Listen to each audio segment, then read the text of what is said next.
are faced with essentially the situation, do I not pay my landlord or do I not buy food? And what I think is going to happen is that many countries, not all, but many countries are just going to choose, well, if I don't pay my landlord, I can still live in a house for another few more months. But if I don't eat now, I'm going to starve.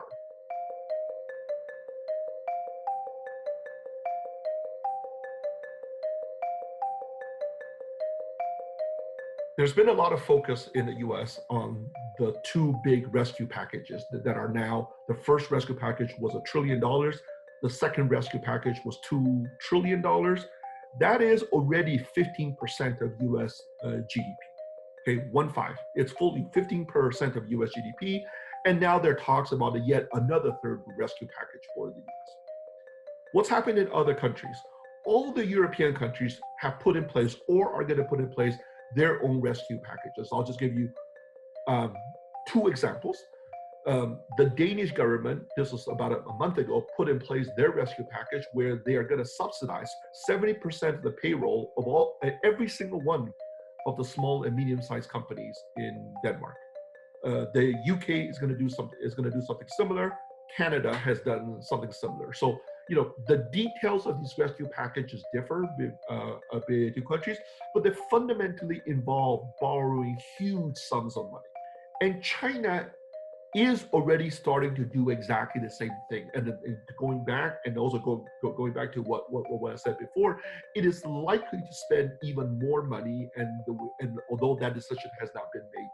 There are two questions to think about. One is, where exactly is that money going to come from? That is, when you think about a country borrowing money, you have to borrow money from somebody. Like somebody else has to be giving you the money. So let's put that question on the side for now. The second thing to think about is that think about who is affected by this crisis. That it's not just China, it's not just Europe, Canada, and the US, but it's every single country in the world. And then the question is, well, they all need, if you think the US needs to put in place a rescue package, well, every other country needs to do the same thing. Okay? So India needs to increase their spending by, the US is increasing the spending by 15% of GDP. Well, just to be on the very low side, they really should be spending at least 5% of their GDP. Or Mexico should be spending another 5% of their GDP. If they don't, then the people die. I mean, there's just no other way around it. Now, this ties into my very first question then. Well, what happens when everybody tries to borrow money at the same time? Well, that is just an impossibility. We cannot all borrow money at the same time. We can only borrow money from each other. So this is why what's going on now is very different from what's happened before. In 2008, only some countries needed to borrow. The US needed to borrow. China did not need to borrow in 2008. So what happened then in 2008 was that China lent a lot of money to the US. Okay, but that's not possible now. So then the question is, what is going to happen when everybody tries to borrow money at the same time? Then you have to ask yourself, well, the people with the resources to take on that debt, what are they going to invest their money in? And what is going to happen, and we've already started to see that happen, is that they're going to put their money into what I'm going to call the countries that are the safe havens, the countries that are able to issue debt that is relatively risk-free.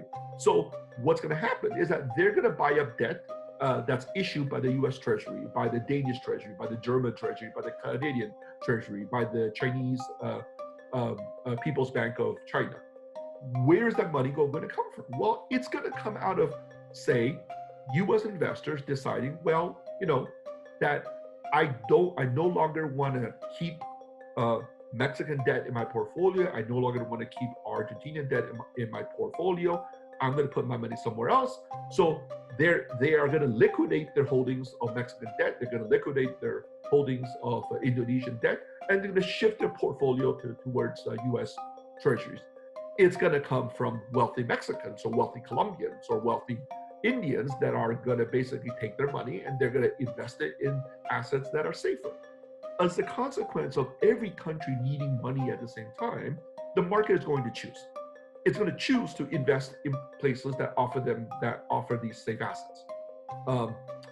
So two things are going to happen to a country like Mexico. One is that it's not going to be able to raise the money that they need. They may need to borrow 5% of the GDP just to be on the low side. I'm going to come back to remind you that the U.S. just in the last 3 weeks, they have borrowed 15% of their GDP. If Mexico wants to borrow 5% of the GDP, which I think is really on the low side, they're not going to be able to do so because nobody is going to buy that debt. Second, on top of that, because of what the U.S. and Europe is doing, their money, regardless of whether they try to borrow money, their money is leaving the country. And we've already seen that happen in the last 3 weeks.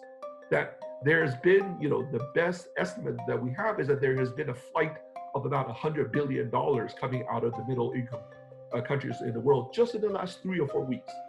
So now look forward, what is going to happen? Well, you're going to have a situation where they can't spend money, they can't raise more money, money is leaving, millions of people are dying, millions of people are losing their jobs. What do you do as a government? You either let your people die on the streets, you let your people starve to death, or you grab whatever resource you have. And then for a lot of countries, one of the biggest things that they spend on is on debt service. So you're faced with this, you are faced with essentially the situation, do I not pay my landlord or do I not buy food? And what I think is going to happen is that many countries, not all, but many countries are just going to choose, well, if I don't pay my landlord, I can still live in a house for another another few more months. But if I don't eat now, I'm going to starve. So they're going to choose to just not pay. It's sort of like a large version of what you are seeing many people and businesses take in the US, that you're going to, try and go and buy those ventilators. You're going to go and try to buy the personal protection equipment. You're going to go and try to buy that testing equipment. You're going to try to do something to provide your millions of workers that have lost their jobs with something so that they don't starve. What is that? That's a default on your debt, right? And then the question is whether, if that's coming, can we do that in an orderly way so that, or are we just going to let these have this be, I'm going to say, a chaotic, massive sovereign default? So unless we do something, I fear that that's what's going to happen.